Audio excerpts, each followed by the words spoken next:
Kumpleto na ng 17 rehiyon sa Pilipinas ang pagpoproklama ng mga nanalong kumandidato sa nagdaang barangay at sangguniang kabataan elections. Kaya paalaala ng Department of Interior and Local Government, asikasuhin agad ang maayos na transisyon ng mga aalis at uupong opisyales. May balitang A to Z si Ian Maghanoy.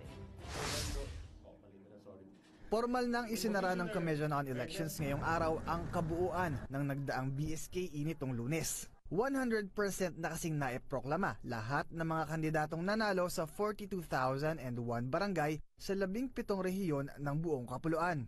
Ayon pa sa komisyon, walang nangyaring failure of election. Pinakahuli rito ay ang barangay Nag-Uma sa Calbayog City, Samar, na natapos ang proklamasyon ganap na 1:30 ng hapon nitong November 1.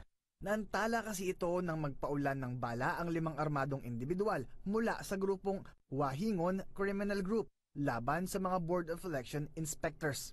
Walang napaulat na sugatan sa insidente, pero nagdagdag ng puwersa ang militar upang maituloy ang halalan.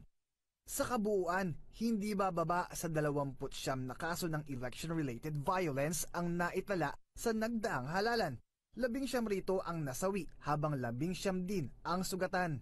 Nilinaw naman ng komisyon na mayroong 79 na nanalong kandidato ang hinarang muna ang proklamasyon dahil sa mga nakabingbing disqualification case o kaya ay reklamo ng vote buying o illegal campaign. Samantala, muling iginiit ng Department of the Interior and Local Government ang 3 linggong palugit para sa turnover ng mga incumbent barangay officials sa mga bagong halal na kandidato. Binawanin ako naman din yung mga uupo, please sign the turnover documents. This is very, very important. If there's one issue that you're going to do, pirmahan niyo ito. Sa huli, nagpasalamat ang komisyon sa mahigit na 9 na milyong botante na lumahok sa halalan at sa mga ahensyang tumulong sa pagsasakatuparan ng BSKE 2023. Para sa Balitang A to Z, Ian Maghanoy.